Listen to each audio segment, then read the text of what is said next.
Christian Rao of Locked On Kansas State. You told me, you said Kansas State and BYU are pretty likely picks for the Big 12 championship this season. And that was a while ago. Now, look, I still agree. ESPN has BYU as one of the best teams in the Big 12, top 4, according to their metrics right now. And even without Jake Retzlaff, who wasn't their most crucial player, and to me isn't the end-all be-all for BYU being good. Let me start here before we get to the Cougars. Do you still think Kansas State's in the Big 12 championship? Yes, I do. I do think Kansas State has the opportunity to get back to Arlington for the first time since 2022. I like all the additions. I mentioned that last segment with the wide receivers, the offense, you name it. I think Avery Johnson takes a huge step forward. I think the offensive line, they added some great players in the transfer portal. Now, there is going to be some concerns right in week 0. The newly named starting left tackle, George Fitzpatrick, has a medical injury. He's already been ruled out for week 0, so that's a huge concern. But I do think the depth is going to be important. And I like where the defense sits, although we hear from media days that they are way behind from the offense compared to where they were at media days heading into fall camp. I still like Austin Romaine. I think he's, him alone, one of the best players in the Big 12, period. Not just position, just all players, period.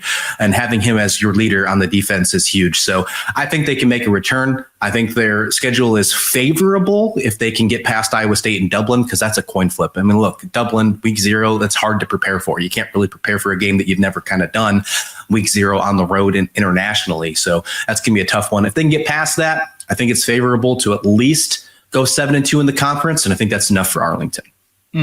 For BYU, and that's the bigger question mark now, I think, without Jake Retzlaff, who wasn't a top 10 quarterback in the Big 12 in QBR last year, 11th. So if you replace him with someone who's average, then by the numbers, you're getting a better quarterback than Jake Retzlaff. But what they bring in, Chase Roberts offensively, LJ Martin offensively, will help lead that team. It's the defense for the Cougars. Jack Kelly, Isaiah Glasker, Keanu Tanuvasa, who is already preseason getting a lot of accolades in the Big 12. It's their defense that makes them so dangerous. Do you still think BYU without Jake Retzlaff's in the hunt? I'll be honest with you. I have been very hesitant to continue to keep BYU as my favorite to face Kansas State and Arlington, just because I feel like it's such a hard thing entering fall camp with a quarterback battle and then assuming that you can be a top team. It's just such an important position.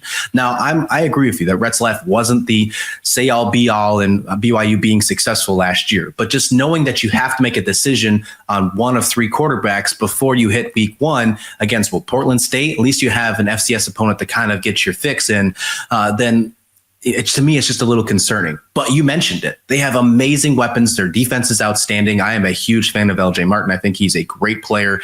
I do think that they can make a step forward. I will go on record to say that I have switched my pick. I have gone back to the Arizona State, Kansas State. But let me go ahead and put this on record. That no Big 12 team, including the newcomers in Arizona State last year, have gone back-to-back since 2004-2005 Colorado, if you do not include Colorado, unless you do not include Texas or Oklahoma, who left for the SEC. Sure. Current members, no one has gone back-to-back since 2004-2005 Colorado. So that one kind of dampers my prediction a little bit. But I wouldn't be shocked if BYU finds their way back and stays consistent. And it does help, Drake, that they do not play Kansas State. I was like 3 years old when Colorado was good. The last time they were good, good enough to be in the Big 12 championship. That's crazy. They went back to back. The schedules. I'll get to BYU's in a second. For Kansas State, you get Iowa State, and that's the one. Everybody kind of circling like, oh shoot, that's a big one. That's definitely up there. North Dakota behind that, Army, and then at Arizona, UCF at home. This is a pretty easy 4-1 and a fairly confident 5-0 in my book. From there, you have Baylor, and then TCU has Josh Hoover, who you've mentioned. Kansas, but on the road. Texas Tech looks really good, and you finish up in that last 3 games with a game in Rice-Eccles Stadium at Utah. The back half of this K-State schedule is pretty brutal. Yeah, it's not the easiest schedule, don't get me wrong, but I think that they can handle it. If they can get past Iowa State, which again, I think it's a coin flip, I think that they can be just fine heading into Waco. And I'm with you. I think the Waco is one that's my initial, could be a scare factor. You never know what Dave Aranda, 1, is going to say. And 2, is going to bring to Waco when you play, because he's such a polarizing coach. There's some times where he's on the hot seat. There's some times where you're talking about him going to be a sure thing in Arlington. So I'm not really quite sure what Baylor's going to bring it this year, but I can tell you that Sawyer Robinson's going to continue to shine as long as he's healthy. And then we don't know about Texas Tech, right? We're not sure what's going to bring from Texas Tech. Can they get past 9 wins? That's the biggest question mark. If they do, great. I'm not going to talk about the Sunflower Showdown because that's not a rivalry. You have to win the games in order to be a rivalry, so I'm not worried about that one until they do. It's been a while. And then I will say that the final road trip in Stillwater and in Utah, I mean, if you're not careful, you could fall in one of those. That could definitely happen. But while we're on the topic of BYU, and if I can make them come back to Arlington, although I have changed my prediction, Drake, to think that they might not make it, I will say this. The hype is still higher than what it is with Utah. BYU will finish atop of Utah in the Big 12 standings when it's all said and done. The biggest piece now that helps me justify BYU still being in Arlington in my book, I think it's Texas Tech, BYU, Kansas State are really my big 3 going into the season. It's fair. The way that I justify it for BYU is they have the easiest schedule. Just the way this shakes out, arguably out of the Power 3. I mean, I'm going to keep the ACC out of this, but of the SEC, Big 12, and Big 10, they have the easiest one. They have Portland State, Stanford, East Carolina. Pretty sure we're good there. Hopefully we're going to be okay. We're all Big 12 roots for the Big 12 and non-conference. Then on the road against Colorado, and there's so many question marks around Colorado.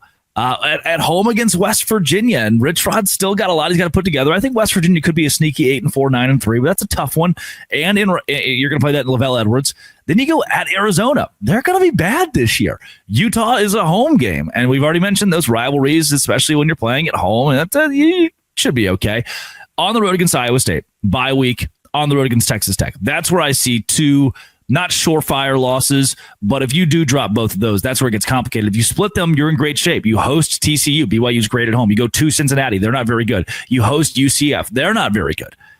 Like Christian, that's, again, let me go through these schools again out of the Big 12. We are non-conference easy. Colorado, slated in the back half. West Virginia, back half. Arizona, back half. Utah in the middle. Iowa State, Texas Tech, TCU, possible contenders. Then Cincinnati and UCF are at the bottom of the conference. That's so many schools that just shouldn't make waves in the Big 12 this year.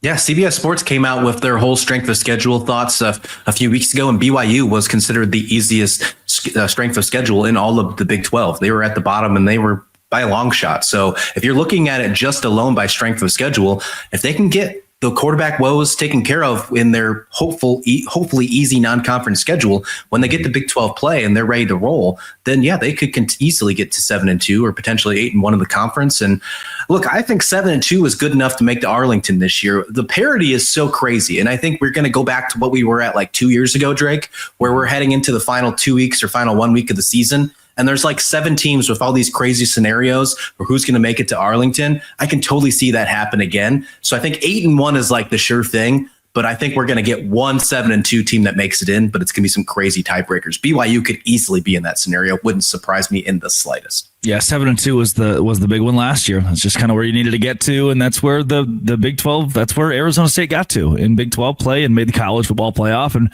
made waves there as well under Kenny Dillingham. Christian, always a pleasure. Always fun to do these shows. They go by so fast. What if we did an hour? What if lockdown was an hour concept every day? That'd be a lot. I'd be ready every single day. You would. And people would be ready to make us their first listens. Where can folks find more of your work? Locked On Kansas State, anywhere you listen to podcasts, anywhere you are on YouTube, audio forms, you name it. Hey, we just hit 1,000 subscribers and we haven't even covered the football season yet. We're still new. We're still growing, but we bring you Wildcat coverage like no one else every single day. And we're bringing you coverage every single day, even the weekends all through August. So you get the week 0, the first college football game of the year, Iowa State, Kansas State in Dublin. So be sure to hit that subscribe button. And you can find us on Twitter at Locked On K-State. And you haven't had a full football season yet, have you? We started right after the bowl game last year. Oh, brutal, man. What a build up to this football season for Kansas State and Locked On Kansas State. You can follow Christian Rao at Locked On K-State on the old X thing. This has been, it always will be, Locked On. It's a crossover with Kansas State. And thanks for making us your first listen every single day. Dose Grande.